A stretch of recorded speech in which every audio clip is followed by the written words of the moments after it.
Friends,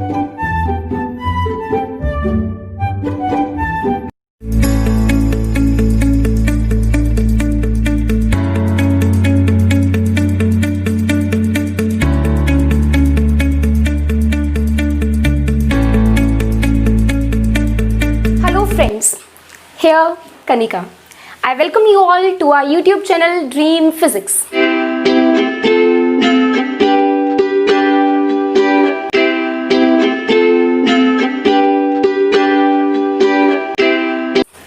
I hope you all are doing your best.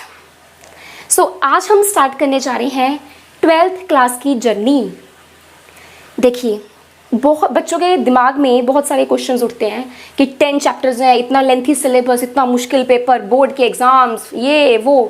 पर मैं कुछ ज़्यादा भाषण ना देते हुए बस एक लाइन कहना चाहूँगी, और वो लाइन जिसने दिमाग में बिठा ली उसके लिए ये सब कुछ भी नहीं है।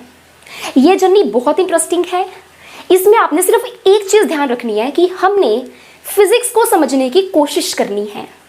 ओके जी, आप सब फिजिक्स को समझ सकते हैं। ये नहीं कि एक बच्चे के पास ज़्यादा दिमाग, एक के पास कम, ऐसा कुछ नहीं है। फिजिक्स जो है हर किसी को समझ में आ सकती है। बस हमें अपनी तरफ से क्या करते रहना है, कोशिश। एक कॉन्सेप्ट किया, वो हमें समझ नहीं आ रहा, हम उसको दोबारा समझने की कोशिश करेंगे, तीसरी बार, चौथी बार, पांचवी बार, जब तक वो हमें अच्छी तरह से उसके एक एक कॉन्सेप्ट हमें क्लियर नहीं हो जाता, हम उसको छोड़ेंगे नहीं। ये दिमाग में रखना है। दूसरी बात, चलो एक तरफ हमें ये भी देखना होता है कि इस चीज़ की इतनी वेटेज है, उससे हमें आइडिया होता है कि हमें इसको कितना टाइम देना है। पर 10 चैप्टर्स हैं, कैसे करेंगे, इसकी इतनी वेटेज, इसकी इतनी वेटेज, सब कुछ भूल जाओ। आपने क्या करना है, आपने फिजिक्स को बस एंजॉय करना है। हर एक, आप ये देखो कि 10 चैप्टर्स में 12th की फिजिक्स के आप हजारों चीज़ें सीखने वाले हो। सीखने पर जोर दीजिए बस। जब आप सीखोगे आपको अपने आप अच्छी लगेगी, अपने आप बोर्ड में एग्जाम सॉल्व हो जाएंगे, न्यूमेरिकल सॉल्व हो जाएंगे। ओके जी, आपने अपनी तरफ से कोशिश करनी है। मैं फिर बोल दूं, आपने एक कॉन्सेप्ट मैंने यहाँ पे पढ़ा दिया, आपने पढ़ लिया, जैसे भी समझ लिया, उस कॉन्सेप्ट को उसके न्यूमेरिकल्स पर आओ। अगर आपके पास कोई भी रेफरेंस बुक है, उसमें 50 है न्यूमेरिकल्स, तो मैं ये कहूँगी 50 के 50 करो। वो करने के बाद कोई और बुक उठाओ, वहाँ से करो। जितने ज़्यादा कंसेप्ट अच्छा करोगे, न्यूमेरिकल्स अच्छे होंगे, और जितने ज़्यादा न्यूमेरिकल स्ट्रॉन्ग करोगे, कंसेप्ट स्ट्रॉन्ग होएगा। ओके, ये दोनों इंटर रिलेटेड हैं, एक दूसरे को सहारा देते हैं। ओके, तो आज हम बड़े ही पॉजिटिव माइंड के साथ, एक बहुत ही अच्छी उम्मीद के साथ, एक होप के साथ और एक कोशिश करने वाले माइंडसेट के साथ हम स्टार्ट करते हैं अपना chapter number 1 of 12th class physics, that is electrostatics. देखिए, सबसे पहले हमने सबने ये चीज़ ऑब्जर्व किया है कि जब हम सिंथेटिक के या जब हम स्वेटर्स वगैरह सर्दियों में डाल रहे होते हैं कपड़े अपने, तो उनमें से ना कई बार स्पार्किंग हो जाती है उनके बीच में। हमने चिंगारी सी देखी है, हम सब ने देखी हुई है कि एक स्पार्किंग सी होती है। दूसरी बात, अगर मैं एक कॉम्ब ले लूँ और उसको अपने ड्राई सूखे हुए बालों पे ऐसे उसको क्या करूँ, कॉम्ब करूँ। ओके, फिर उसके बाद उसके सामने पेपर लेकर आऊँ, पेपर के छोटे छोटे पीसेस, तो वो कॉम्ब क्या करेगी, उन पीसेस को अट्रैक्ट करेगी। ऐसे कई फिनोमिना हमने देखे हुए हैं। हम ये करते भी हैं कि ऐसे मारा, ओके, और हमने क्या करा, पीसेस को अट्रैक्ट करा उस कॉम्ब से। एक हम और गेम करते होते थे, आपको पता नहीं पता कि हम बचपन में क्या करते थे, हम भाई बहन, एक को बिठा दिया चेयर के ऊपर, पीछे से जो टॉवल होता है, तौलिए से उसको मारते गए मारते गए मारते गए, हम उसको टॉवल से मारते गए, और फिर दूसरे को कहा इसको टच करके देख, करंट आएगा। कोई टच करता था, एकदम से करंट आता था। हमने करा हुआ है ये। इसका मतलब ये सब चीजें बहुत ज्यादा रिलेटेबल है। इन सभी का एक ही रीजन है। 300 BC में ग्रीक फिलोसोफर हुए थे थेल्स नाम के। सबसे पहले इन्होंने ये चीज पर ध्यान दिया था, इन्होंने ये चीज ऑब्जर्व की थी कि जब हम एम्बर को, एम्बर जो होता है एक तरह का रेजिन है, ट्री में से पाया जाता है, येलो कलर का इसका रेजिन टाइप मटेरियल होता है। जब हम एम्बर को वूल के साथ, ऊन के साथ या वूल के साथ जब हम रब करते हैं, ठीक है, तो हमारी कंघी वाला ही हिसाब करता है ये, और उसके बाद इन दोनों को रब किया, और फिर एम्बर को हम छोटे छोटे पेपर पैलेट्स या ड्राई लीव्स के पास ले आए, तो वो ड्राई लीव्स इसके ऊपर एकदम अट्रैक्ट हो गए। ठीक है, ये वाले जो जितने भी हमने फिनोमेनस मैंने भी बताए, सबसे पहले थेल्स ग्रीक फिलोसोफर ने ये चीज ऑब्जर्व की थी। समझ में आ गई? तो इन सब के पीछे क्या राज है? ऐसा क्या हुआ ऑब्जेक्ट कि जब एक दूसरे में रबिंग हुई तो उन्होंने क्या करा, पेपर पैलेट्स या जो छोटे छोटे लीव्स होते हैं, ड्राई लीव्स, उनको अट्रैक्ट करना शुरू कर दिया। ठीक है, या हमारे स्वेटर्स जब हम उनको उतार रहे होते हैं, डाल रहे होते हैं, तो उनके बीच में रबिंग हुई और उन्होंने क्या करा, स्पार्किंग सी हमें दिखने को मिल गई।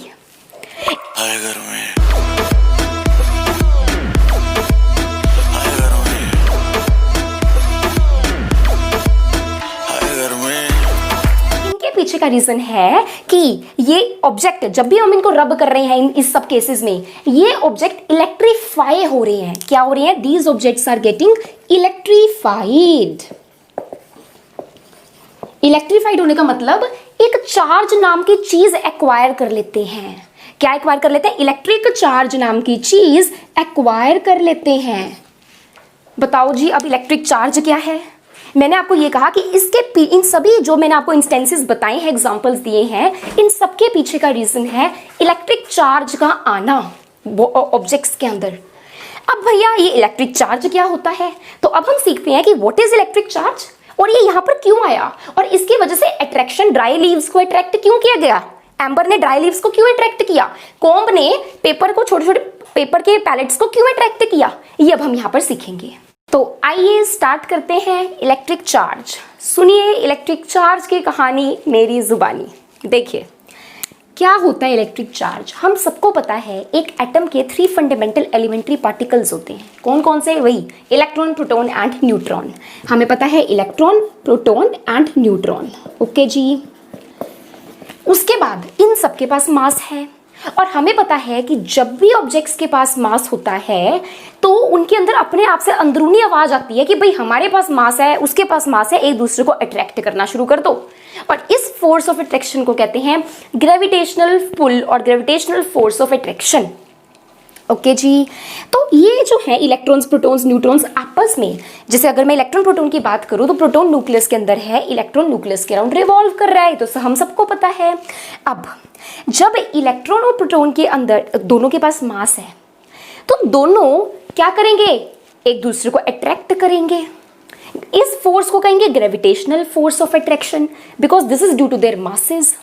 ये पाया जाता है कि इलेक्ट्रॉन और प्रोटॉन के अंदर जो फोर्स ऑफ अट्रैक्शन है, एक तो वो ग्रेविटेशनल फोर्स ऑफ अट्रैक्शन है, एक और नया फोर्स ऑफ अट्रैक्शन है। भाई ये जो एक्स्ट्रा फोर्स आ रहा है, जो न्यू फोर्स ऑफ अट्रैक्शन आ रहा है, उसके पीछे की कहानी क्या है, वो क्यों आ रहा है, ये अब हमने यहाँ पर समझना है। जिस तरह से मास होने की वजह से ये एक दूसरे को अट्रैक्ट कर रहे हैं इलेक्ट्रॉन एंड प्रोटॉन, मतलब मास होने की वजह से इनके बीच में एक फोर्स आ गया, फोर्स ऑफ अट्रैक्शन, जिसको कहते हैं ग्रेविटेशनल पुल या ग्रेविटेशनल फोर्स ऑफ अट्रैक्शन। उसी तरह से बच्चों एक और जो एक्स्ट्रा फोर्स आया ना, उसको इलेक्ट्रिकल फोर्स कहा जाता है। ठीक है, तो मास की वजह से ग्रेविटेशनल पुल आया। मास क्या है? कोई चीज नहीं है, ये तो एक सब्सटेंस की प्रॉपर्टी है कि मेरे पास मास है, एक इंट्रिंसिक प्रॉपर्टी है। इंट्रिंसिक का मतलब है जो उसके अपनी प्रॉपर्टी है, जो बाहर किसी भी चीज पे डिपेंड नहीं कर रही। ओके, इसी तरह से ये जो एक्स्ट्रा फोर्स इन दोनों के बीच में पाया गया, जो कि इलेक्ट्रिकल फोर्स है, वो एक इंट्रिंसिक प्रॉपर्टी की वजह से पाया गया। जिस तरह से ग्रेविटेशनल फोर्स एक इंट्रिंसिक प्रॉपर्टी मास की वजह से होता है, उसी तरह से इलेक्ट्रिकल फोर्स एक इंट्रिंसिक प्रॉपर्टी चार्ज की वजह से होता है। मतलब अगर मेरे पास मास है तो आजा भाई ग्रेविटेशनल फोर्स लगा लेते हैं, ठीक है, और अगर मेरे पास ये इंट्रिंसिक प्रॉपर्टी चार्ज है तो मैं इलेक्ट्रिकल फोर्स भी एक्सर्ट कर सकती हूँ। तो ये चार्ज क्या हो गया? Electric charge. ये कोई चीज नहीं है, ये क्या है? ये तो एक सब्सटेंस की अपनी प्रॉपर्टी है, एक इंट्रिंसिक प्रॉपर्टी है, जिसपे बाहर की चीजों का कोई, इंट्रिंसिक का मतलब क्या है? Which is not affected by what is happening outside. एक सब्सटेंस है, उसके पास मास है तो वो ये करेगा, एक सब्सटेंस है उसके पास चार्ज है तो वो इलेक्ट्रिकल फोर्स एक्सर्ट करेगा। तो charge is the property of the matter. समझ आ गई? It is the property of matter. उसके बाद देखिए इलेक्ट्रिक चार्ज जो है मेरे पास, अगर हम यहाँ पर देखें कि कितने तरह का होता है, ठीक है जी। सबसे पहले इफ यू ऑब्जर्व, देखिए क्या किया गया, वो कहते हैं सबसे पहले मैंने आपको ये बोला कि जब हम ग्लास की रोड को सिल्क के साथ रब करते हैं, ठीक है, एक हमने ग्लास की रोड ली, उसको सिल्क के साथ रब कर दिया। एक हमने इबोनाइट की रोड ली, उसको फर के साथ रब कर दिया। समझ आ गई मेरी बात? मुझे पता है कि रबिंग करेंगे तो ये पेपर पैलेट्स को या लीव्स को अट्रैक्ट करेंगे। क्यों? Because they get electrified, because they acquire electric charge on rubbing. ये हम करेंगे, why they acquire this electric charge, इसका रीजन अभी हम करेंगे। ओके तो हमने क्या करा, ग्लास रोड को सिल्क से रब करके रख दिया, दूसरी साइड हमने इबोनाइट को फर के साथ रब करके रख दिया। मैं बड़ी चालाक थे हम लोग, हमने क्या करा, एक ग्लास रोड ली, एक और ग्लास रोड ली, इसको भी सिल्क से रब कर दिया, इसको भी सिल्क से रब कर दिया, दोनों के पास चार्ज आ गया रब करने की वजह से। अब हमने इन दोनों को आपस में लेकर आए और ये पाया गया कि ये दोनों जो है ये रिपेल करते हैं। क्या करते हैं जी? रिपेल करते हैं। ओके इसका मतलब इसके ऊपर जो चार्ज आया वही चार्ज इसके ऊपर आया, मतलब लाइक चार्जेस ने क्या शो करा कि अगर सेम चार्ज है, क्योंकि ये भी रोड, उसने भी वही एक्वायर करना चार्ज जो इसने करना, क्योंकि ये भी तो रोड ही है ना, ग्लास रोड। ओके दोनों को सिल्क से रब करा, तो इन दोनों का जो चार्ज है बच्चों, वो चार्ज हमारे पास सेम होने की वजह से रिपेल, तो हमने एक बना दी चीज की same charges repel each other और like charges repel each other.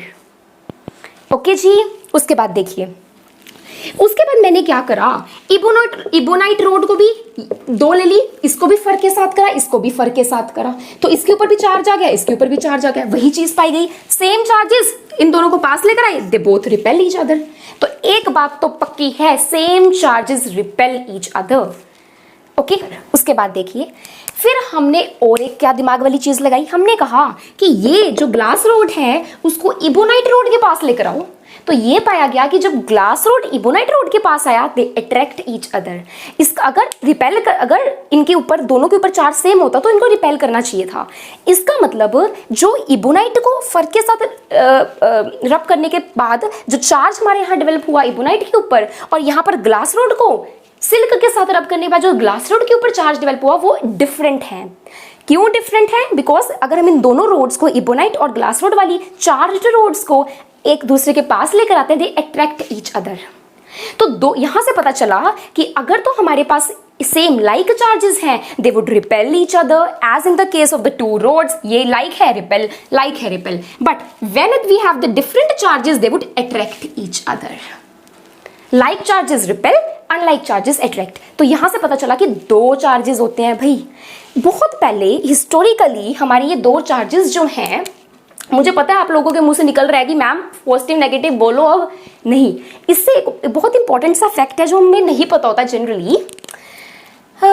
वो क्या है देखिए जरा, वो कहता है कि जो हमारा इबोनाइट का रोड है, इबोनाइट एक तरह का रेजिन होता है, ठीक है, इसलिए इसके ऊपर जो चार्ज एक्वायर हुआ उसको कह दिया गया रेजिनस चार्ज। रेजिनस चार्ज नाम दे दिया गया। और इसको ग्लास रोड के ऊपर जो चार्ज हमारा डेवलप होता है उसको कह दिया गया विट्रस चार्ज। ठीक है जी। फिर उसके बाद एक अमेरिकन फिलोसोफर थे, नेम था उनका बेंजामिन फ्रैंकलिन। उन्होंने कहा कि दो तरह के चार्जेस को डिस्टिंग्विश करने के लिए ना, एक को पॉजिटिव नाम दे दो, एक को नेगेटिव नाम दे दो। ऐसा कुछ नहीं है कि पॉजिटिव के अंदर कुछ ऐसी स्पेशल चीज है जिसको उसको पॉजिटिव दिया, नेगेटिव नाम नहीं दिया। बस हमें तो दो चीजें थी, हमें इन दोनों को अलग करना था। मैंने कहा एक को पॉजिटिव दे दो, दूसरे को नेगेटिव दे दो, ताकि एक दूसरे से ये क्या हो जाए, अलग हो जाए कि ये पॉजिटिव है, ये नेगेटिव है। ओके, तो बेंजामिन फ्रैंकलिन ने हमें दो चार्जेस को सेपरेट करने का तरीका बताया कि एक को पॉजिटिव दे दो, एक को नेगेटिव दे दो। जो ग्लास रोड वाला विट्रस है उसको पॉजिटिव दिया गया, और जो हमारा रेजिनस वाला होता है उसको हमने नेगेटिव दिया गया। तो भाइयों हमारे पास दो तरह के चार्जेस हैं, पॉजिटिव एंड नेगेटिव। और ये जो चार्ज होता है बच्चों, ये चार्ज हमारा वेलोसिटी के ऊपर डिपेंड नहीं करता। मतलब एक चीज को मैं जितनी इसके ऊपर चार्ज है, इसको मैं जितनी मर्जी वेलोसिटी के साथ घुमा दूं, ठीक है, इसकी सैर करा दूं, ओके, इसके ऊपर चार्ज वही रहेगा जो इसके ऊपर चार्ज है। बल्कि जो मास चीज है, जो मास एक इंट्रिंसिक प्रॉपर्टी है, जो वेलोसिटी, अगर बहुत ज्यादा वेलोसिटी हो जाए तो वो चेंज हो जाता है, बट चार्ज का मैग्नीट्यूड कभी भी चेंज नहीं होता, it is independent of velocity. उसके बाद देखिए, इसके बाद हमारे पास आता है, अगर आपके पास दो तरह के चार्जेस हैं वो अलग हैं, तो how positive and negative charges are different. एक चीज चार्ज पॉजिटिव है, एक नेगेटिव है, डिफरेंट कैसे हैं? पॉजिटिव वाले ने क्या अच्छे कर्म किए कि उसको पॉजिटिव नाम दे दिया और नेगेटिव वाले को नेगेटिव दे दिया? नहीं, ये डिफरेंट कैसे है? On the basis of the polarity. बस कि एक को पॉजिटिव कह दिया, एक को नेगेटिव कह दिया, बस, और इनमें कोई भी डिफरेंस नहीं है। चार्ज की बात बताऊं, ये एक स्केलर क्वांटिटी होती है। क्या है बच्चों? Scalar quantity. स्केलर क्वांटिटी क्या है? वो क्वांटिटी जिसके पास सिर्फ मैग्नीट्यूड होता है, डायरेक्शन नहीं होती। अगर मैं कहूं कि मैं ये मार्कर इस तरफ ऐसे चल रहा है, ऐसे चल रहा है, तो ये हो गया कि मैंने ये बोला कि 5 मीटर पर सेकेंड से ये चल रहा है, तो मैंने ये तो नहीं बताया कि किधर को चल रहा है। समझ में आ गई मेरी बात? तो ये हो गया स्केलर। स्केलर का मतलब अब चार्ज है, मैं इसके ऊपर तो इसके ऊपर इतना चार्ज है, बस इसकी कोई डायरेक्शन तो नहीं है कि किस तरफ चार्ज है, ऐसा तो कुछ नहीं होता। So it is a scalar quantity, it has magnitude only. Okay जी, एक हमारे पास इलेक्ट्रिक चार्ज, सबसे छोटा electric charge which is known to us is the charge on an electron, that is equals to, एक इलेक्ट्रॉन के ऊपर charge जो होता है, it is the smallest charge known to us, that is equals to 1.6 10 to power minus 19 coulomb. Coulomb होते हैं charge के units, and जो इलेक्ट्रॉन के ऊपर चार्ज होता है वो नेगेटिव है, प्रोटॉन के ऊपर उतना ही चार्ज है 1.6 10 to power minus 19 coulomb, but वो चार्ज क्या है? पॉजिटिव है, positive 1.6 10 to power minus 19 coulomb. समझ आ गई? इलेक्ट्रॉन एंड प्रोटॉन के ऊपर same charge but different polarities, and this charge on electron और proton is the smallest charge known to us. Unit होते हैं चार्ज के कूलम। एक और बात सुनिए बड़ी इंटरेस्टिंग, सीजीए होते हैं इसके एमकेएस यूनिट्स। चार्ज के सीजीएस यूनिट्स क्या होते हैं?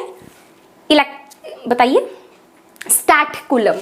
चार्ज के सीजीएस यूनिट्स होते हैं स्टैट कूलम।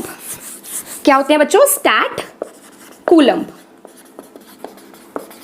ओके जी, इसको हम फ्रैंकलिन भी कहते हैं, एफआरबी कहते हैं, इसको हम ईएसयू भी कहते हैं, इलेक्ट्रोस्टैट यूनिट, ईएसयू भी कहते हैं। ये जो स्टैट कूलम है, इसके और कूलम के बीच में क्या रिलेशन है? 1 stat coulomb is equals to 3.3 into 10 to power minus 19 coulomb. ये आपको रिलेशन याद होना चाहिए। ओके जी, तो अब हम नेक्स्ट पढ़ते हैं कि हमने ये चीज पढ़ ली कि हमारे पास डिफरेंट एग्जांपल्स दिए, उसके बाद मैंने बताया कि ये क्यों हुआ, क्योंकि इनके ऊपर चार्ज आ गया। चार्ज क्या होता है उसकी ये कहानी थी। अब इलेक्ट्रोस्टैटिक्स क्या है, जो चैप्टर का नाम है, ये चार्जेस जब रेस्ट पर होते हैं, जब स्टैटिक होते हैं, जब मूव नहीं कर रहे होते, तब इन चार्जेस को पढ़ने वाली साइंस की ब्रांच है इलेक्ट्रोस्टैटिक। वो ब्रांच तो जो चार्ज के बारे में पढ़ती है, चार्ज क्या फोर्स एक्सर्ट कर रहा है, चार्ज का क्या हो रहा है उसके साथ, वो आसपास अपने क्या चीज एक्सर्ट कर रहा है, कौन सा फोर्स लगा रहा है, क्या कर रहा है, फलाना ढिमका, ये चार्ज जब रेस्ट पर होता है उसके बारे में स्टडी करने वाली साइंस की ब्रांच है इलेक्ट्रोस्टैटिक्स। हाँ जी, तो अब हम यहाँ पर पढ़ते हैं what are the different methods of acquiring of charge. सबसे पहला मेथड होता है रब कर दो सब्सटेंसेस को। जैसे अभी हम इबोनेट रोड को रब कर रहे थे फर के साथ, ग्लास रोड को रब कर रहे थे सिल्क के साथ। उसका रीजन देखते हैं कि रबिंग से ऐसा होता क्या है। एटॉमिक मॉडल इसका आंसर है, एटॉमिक मॉडल इसका आंसर है। Let us see what is it. चलिए, हमें पता है कि न्यूक्लियस के अंदर होते हैं प्रोटॉन्स एंड न्यूट्रॉन्स, बाहर रिवॉल्व कर रहे होते हैं electrons, we know that. Okay, अब जो प्रोटॉन है और न्यूट्रॉन, वो या प्रोटॉन आपस में न्यूक्लियस के अंदर जकड़ के न्यूक्लियर फोर्स में बैठे हुए हैं, मतलब उनके अंदर न्यूक्लियर फोर्स लग रहा है, और इलेक्ट्रॉन न्यूक्लियस के साथ अट्रैक्टेड है बाय इलेक्ट्रोस्टैटिक फोर्स, मतलब because nucleus consists of protons are positive charge, so positive negative attract each other. Positively charged nucleus attract the negatively charged electrons because unlike charges attract each other. अभी बताया। तो अब जब हम रब कर रहे हैं ना, ठीक है, जब हम दो चीजों को रब कर रहे हैं तो उन सब्सटेंस में से इलेक्ट्रॉन बाहर जा सकता है, प्रोटॉन नहीं, क्योंकि प्रोटॉन न्यूक्लियस के अंदर जकड़ के स्ट्रॉन्गर न्यूक्लियर फोर्स के अंडर बैठे हुए हैं, जबकि इलेक्ट्रॉन लूजली बाउंड होता है हमारा न्यूक्लियस के साथ as compare to the protons. Okay जी, अब जब भी इस इलेक्ट्रॉन को एनर्जी मिलेगी ये न्यूक्लियस को छोड़कर भाग जाएगा। समझ आ गई मेरी बात? ये न्यूक्लियस को छोड़कर दबे पांव भाग जाएगा, प्रोवाइडेड इसको एनर्जी मिलनी चाहिए। और वो एनर्जी कितनी होनी चाहिए वो डिपेंड करता है कि ये कितना जकड़ के बैठा है न्यूक्लियस के साथ। अगर तो स्ट्रॉन्ग अट्रैक्टेड होकर बैठा है न्यूक्लियस के साथ तो ज्यादा एनर्जी देनी पड़ेगी, कम अट्रैक्टेड होकर बैठा है तो कम एनर्जी देनी पड़ेगी। समझ आ गई? तो इलेक्ट्रॉन की न्यूक्लियस के साथ कितनी अट्रैक्शन है उस पर डिपेंड करेगा कि इसको कितनी एनर्जी चाहिए दौड़ने के लिए, भागने के लिए न्यूक्लियस से दूर। ओके जब हम दो सब्सटेंसेस को रब कर रहे होते हैं, ओके तो हम क्या कर रहे हैं, हम काम कर रहे हैं, हम उन दोनों सब्सटेंसेस के इलेक्ट्रॉन्स को एनर्जी प्रोवाइड कर रहे हैं। रब करके हम उनको उनके इलेक्ट्रॉन्स को एनर्जी प्रोवाइड कर रहे हैं। फॉर एग्जांपल अगर मैंने ग्लास रोड को अपना सिल्क के साथ रब किया, ठीक है जी, तो रब करने में मैं फ्रिक्शन के अगेंस्ट काम कर रही हूं और वो जो मेरा काम है, जो मैंने अपना वर्क किया, it is get converted into the energy that is given to the electrons of both. इसके भी इलेक्ट्रॉन को एनर्जी मिली, इसके भी इलेक्ट्रॉन को एनर्जी मिली, और हमें पता है इलेक्ट्रॉन को एनर्जी मिलेगी तो वो भागने की करेंगे। ठीक है जी। अब क्या होता है, ग्लास रोड जो है उसके इलेक्ट्रॉन्स न्यूक्लियस के साथ, ध्यान से सुनो, ग्लास रोड जो है उसके इलेक्ट्रॉन्स न्यूक्लियस के साथ जो है वीक अट्रैक्शन है, मतलब इतने अट्रैक्टेड नहीं है जितने सिल्क के इलेक्ट्रॉन्स उसके न्यूक्लियस के साथ है। मतलब इसमें से इलेक्ट्रॉन को दौड़ाने की जो एनर्जी है वह कम देनी पड़ेगी as compare to the silk. तो हमने तो ग्लास रोड और सिल्क दोनों को रब करके एनर्जी दी, पर कम एनर्जी चाहिए थी ग्लास रोड को, तो वो इस बात का फायदा उठा गया, ग्लास रोड के इलेक्ट्रॉन्स लूज हो गए, वो एनर्जी एक्वायर करके वो क्या हो गए, सिल्क में चले गए। मतलब ग्लास रोड के इलेक्ट्रॉन्स कहां चले गए, सिल्क में चले गए। जा तो सिल्क के भी सकते थे पर उनको ज्यादा एनर्जी चाहिए, क्यों, क्योंकि वो ज्यादा जकड़े हुए हैं न्यूक्लियस के साथ। समझ आ गई मेरी बात। इनके इलेक्ट्रॉन कम जकड़े हुए थे, इन्होंने फटाफट थोड़ी सी एनर्जी दे रहे हम रब करके ले ली और क्या कर गए, सिल्क में ट्रांसफर हो गए।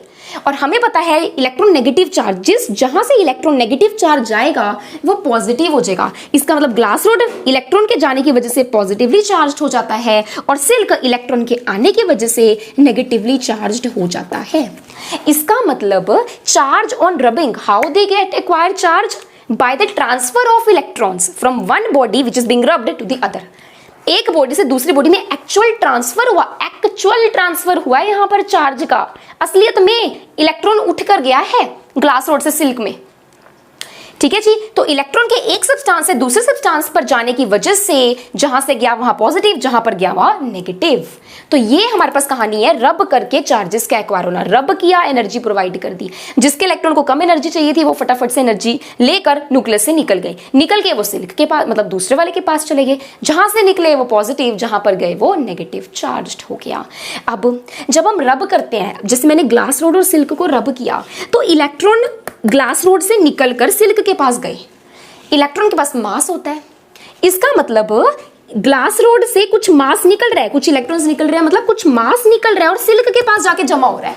इसका मतलब रब करने के बाद ग्लास रोड का मास कम हो जाएगा और सिल्क का थोड़ा सा बढ़ जाएगा, क्योंकि ग्लास रोड से कोई चीज मास वाली जा रही है और सिल्क के पास मास वाली वो चीज आ रही है। इसके बाद हमारे पास आते हैं बाय कंडक्शन, चार्ज का बनना बाय कंडक्शन, बाय इंडक्शन, ये सब चीजें हम पढ़ेंगे। ठीक है, बट इस वीडियो लेक्चर में हम सिर्फ एक ही टॉपिक कर रहे हैं कि रबिंग से हम किस तरह से चार्ज को एक्वायर कर सकते हैं। आगे का पढ़ने के लिए आप हमारे साथ बने रहिए, हमें मोटिवेट कीजिए, लाइक एंड सब्सक्राइब करना मत भूलिए और फिजिक्स का मजा लेते रहिए। Thank you.